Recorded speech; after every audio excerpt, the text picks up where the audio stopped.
Latihan melepaskan dosa dan karma yang menghambat kehidupan kita. Ada masa dalam hidup ketika seseorang merasa langkahnya berat. Ia bekerja, berusaha, bahkan berdoa, tetapi jalannya tetap terasa sempit.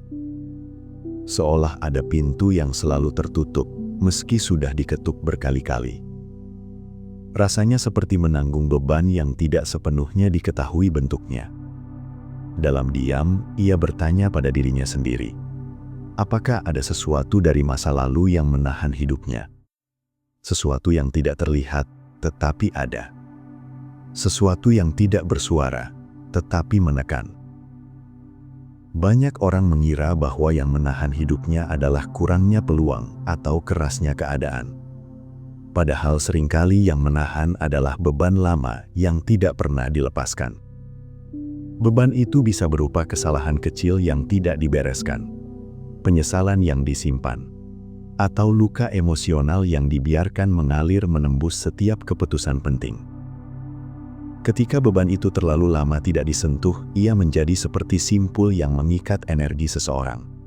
Dan energi yang terikat sulit mengalir. Latihan melepaskan dosa dan karma bukanlah ritual mistis. Latihan ini adalah proses membersihkan diri dari keputusan-keputusan yang menciptakan jejak panjang. Jejak itu terbawa dari waktu ke waktu dan membentuk pola kehidupan. Ketika seseorang tidak membersihkannya, pola itu terus berulang. Latihan ini adalah cara untuk menghentikan siklus itu. Bukan dengan memaksa dunia berubah, tetapi dengan memperbaiki ruang batin yang selama ini menjadi sumber kemacetan. Latihan ini mengembalikan seseorang pada pusat dirinya. Pusat yang sering tertutup oleh emosi yang tidak selesai, rasa bersalah yang dipendam, atau tindakan yang tidak pernah ditebus. Ketika pusat itu kembali jernih, hidup terasa lebih lega. Bukan karena masalah hilang, tetapi karena seseorang tidak lagi menyeret beban lama ketika menghadapi masa depan. Disinilah latihan ini bekerja.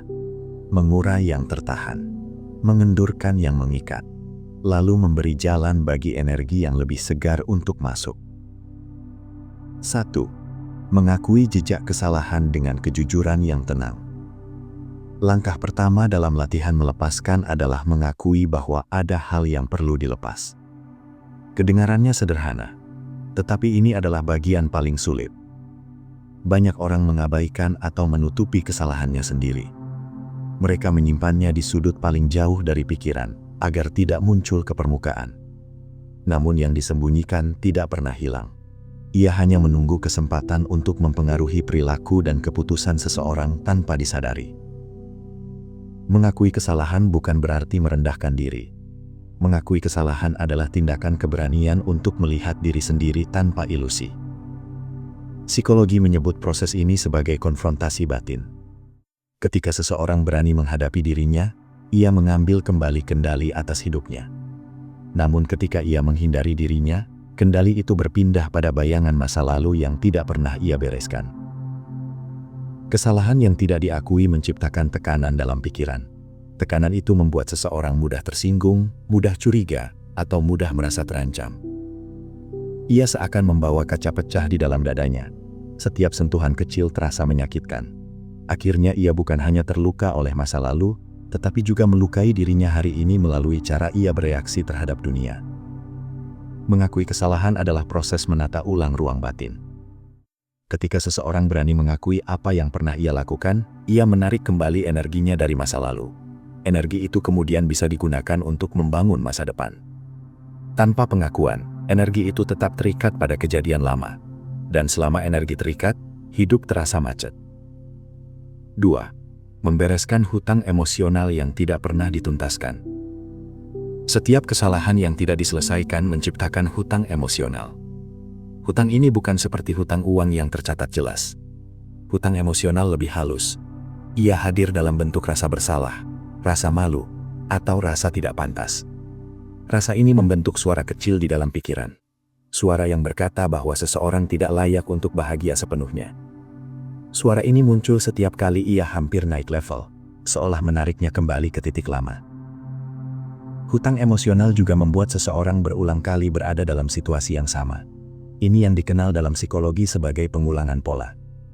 Seseorang yang menyimpan luka biasanya tertarik pada situasi yang serupa demi mencari penyelesaian yang tidak ia dapatkan di masa lalu. Namun karena ia belum menyelesaikan lukanya, ia memilih keputusan yang salah lagi dan lagi. Pola ini dapat menciptakan karma pribadi yang terasa seperti lingkaran tak berujung. Cara membereskan hutang emosional bukan dengan melupakan masa lalu. Melupakan hanya mengubur masalah lebih dalam. Cara yang lebih sehat adalah memahami apa yang sebenarnya terjadi. Memahami rasa yang ditinggalkan. Memahami keputusan yang diambil saat itu. Memahami konteks diri pada masa tersebut. Ketika pemahaman itu muncul, luka mulai kehilangan cengkramannya. Hutang itu mulai terbayar dengan kesadaran. Seseorang yang mampu menyelesaikan hutang emosionalnya akan merasakan kelapangan baru di dalam dirinya. Ia tidak mudah terbawa amarah. Ia tidak mudah terseret oleh rasa takut.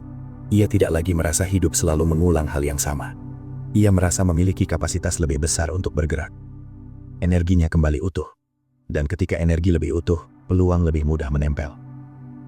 3. Membebaskan diri dari penyesalan yang menghabiskan ruang mental.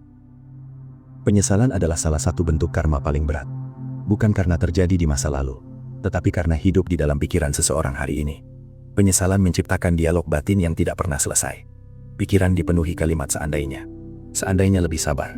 Seandainya lebih berani. Seandainya lebih memilih jalan lain. Dialog seperti ini tidak mengubah apapun, tetapi menghabiskan banyak energi. Penyesalan membuat seseorang sulit melihat masa depan. Setiap kali ia ingin maju, bayangan lama muncul. Untuk sebagian orang, penyesalan bekerja seperti hantu yang menempel di punggung. Tidak terlihat, tetapi dirasakan. Penyesalan menahan langkah dengan cara yang sangat halus. Ia mendorong seseorang kembali ke zona aman. Bukan karena tempat itu baik, tetapi karena tempat itu tidak membangkitkan kenangan yang menyakitkan. Dalam teori psikologi, penyesalan sering muncul ketika seseorang tidak memproses kegagalannya dengan baik. Ia hanya mengambil rasa sakitnya tanpa mengambil pelajarannya. Padahal pelajaran adalah satu-satunya alasan mengapa masa lalu layak diingat. Tanpa pelajaran, masa lalu hanya menjadi beban. Melepaskan penyesalan bukan berarti menghapus sejarah. Melepaskan penyesalan berarti mengambil pelajaran dan memulangkan sisanya. Pelajaran disimpan, rasa sakit dilepaskan. Ketika seseorang mampu melakukan ini, pikirannya menjadi lebih ringan. Ia mulai melihat bahwa masa depan bukan lanjutan dari kesalahan lama, tetapi ruang kosong yang bisa ia isi dengan cara baru. Penyesalan yang dilepas menciptakan ruang mental yang bersih. Ruang ini sangat penting untuk kehidupan yang ingin bergerak maju. Ketika ruang sudah terbuka, intuisi lebih tajam, keputusan lebih berani, dan hati lebih tenang. Ini adalah fondasi untuk kehidupan yang jauh dari hambatan karma. 4. Menata batas agar tidak terjebak karma dari orang lain. Ada karma yang muncul bukan karena tindakan pribadi, tetapi karena seseorang tidak mampu membedakan mana yang menjadi tanggung jawabnya dan mana yang seharusnya tidak ia tanggung. Banyak orang menanggung beban emosional yang bukan miliknya. Mereka memikul kesedihan orang lain, ikut masuk ke konflik yang bukan untuknya, atau merasa bertanggung jawab atas kebahagiaan orang terdekat. Tanpa disadari, batas yang kabur membuat seseorang menyerap energi yang tidak seharusnya masuk ke ruang batinnya. Ketika batas tidak jelas, seseorang mudah terseret dalam drama yang tidak memberikan nilai apapun untuk hidupnya. Ia menjadi tempat menampung keluhan. Ia menjadi pelindung bagi orang yang tidak mau belajar berdiri. Ia menjadi solusi instan untuk masalah yang seharusnya diselesaikan oleh pemiliknya. Lama-kelamaan ia tidak punya ruang untuk memimpin hidupnya sendiri. Energi yang seharusnya digunakan untuk membangun masa depan habis untuk mengurus keadaan yang tidak memberikan balasan. Psikologi interpersonal menjelaskan bahwa batas adalah struktur yang menjaga kesehatan mental. Tanpa batas, seseorang kehilangan identitasnya. Ia tidak tahu lagi kapan harus berkata cukup, kapan harus mundur, dan kapan harus menjaga jarak. Ketidakadaan batas membuka pintu bagi karma sosial. Karma jenis ini muncul ketika seseorang terus terlibat dalam pola orang lain. Pola itu masuk ke hidupnya dan menjadi pola baru yang sulit dihentikan. Menata batas bukan sikap egois. Menata batas adalah tindakan menjaga agar energi pribadi tetap bersih, sehingga seseorang mampu menjalani hidup dengan stabil.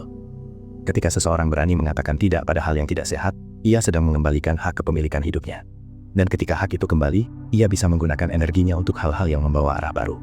Melepaskan dosa dan karma bukan hanya soal masa lalu, tetapi juga soal bagaimana seseorang menjaga dirinya hari ini, agar tidak mengulang pola yang sama. 5. Menghentikan kebiasaan mental yang mengikat karma secara diam-diam. Banyak karma personal terbentuk bukan oleh tindakan besar, tetapi oleh kebiasaan kecil yang terus diulang hingga menjadi pola otomatis. kebiasaan mental jauh lebih kuat dari yang disadari. Pikiran memegang kendali besar dalam mengarahkan kualitas energi seseorang.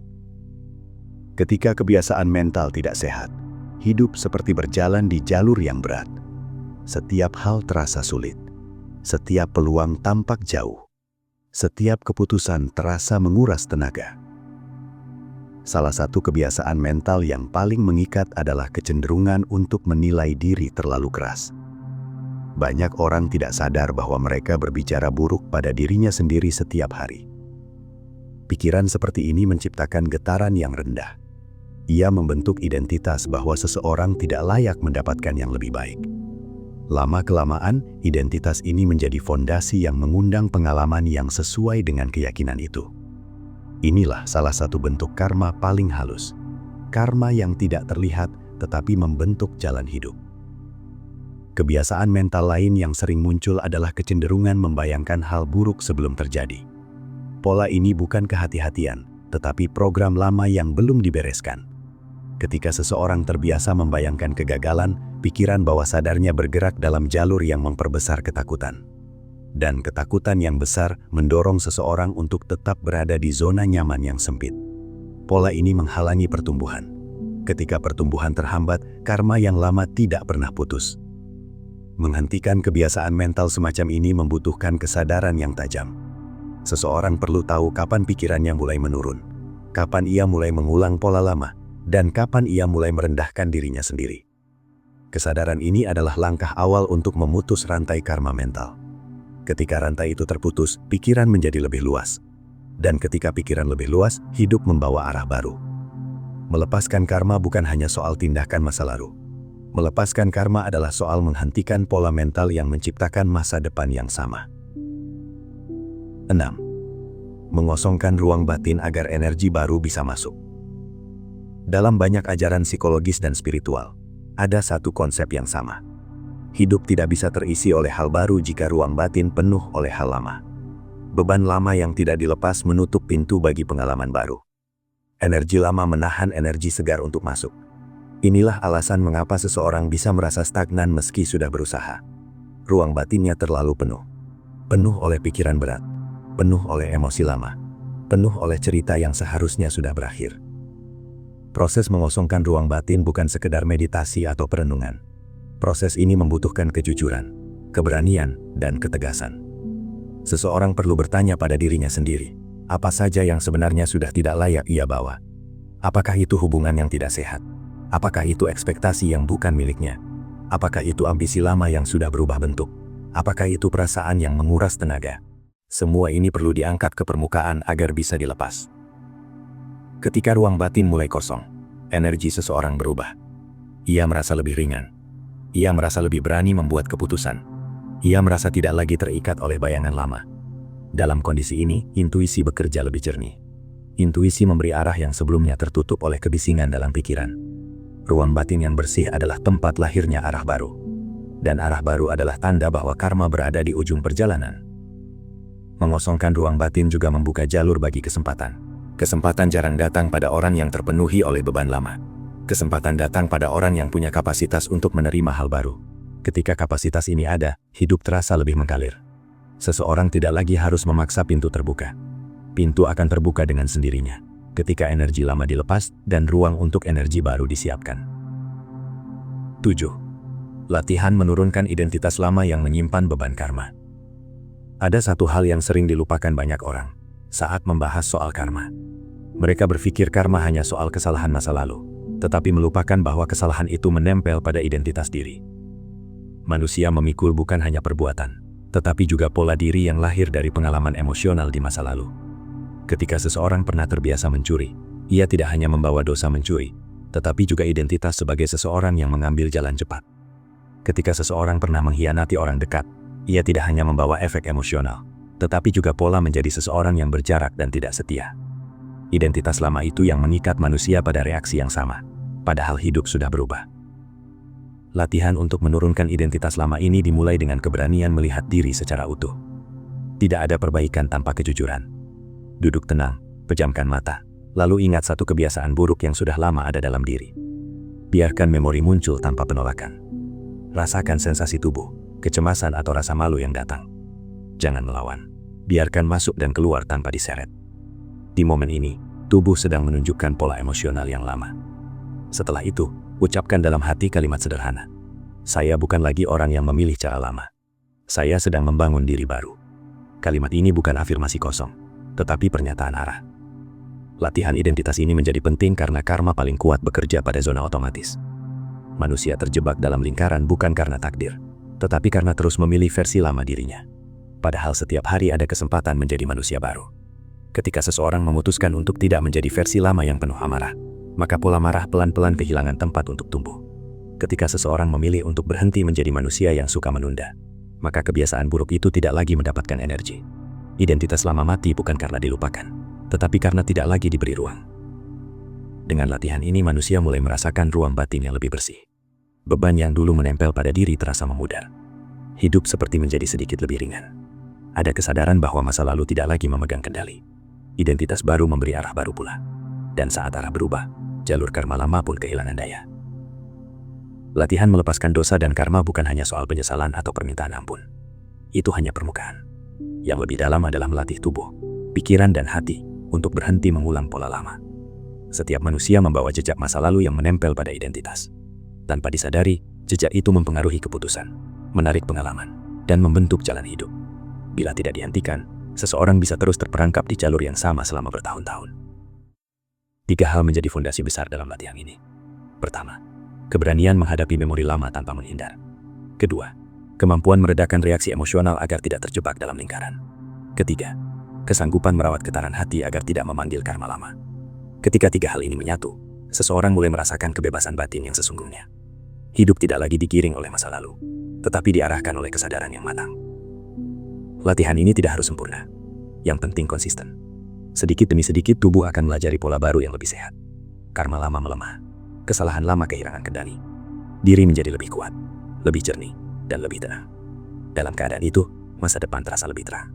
Dan hidup pun akhirnya bergerak maju tanpa beban yang menahan langkah. Jangan lupa like, komen, dan subscribe. Sampai jumpa di video berikutnya.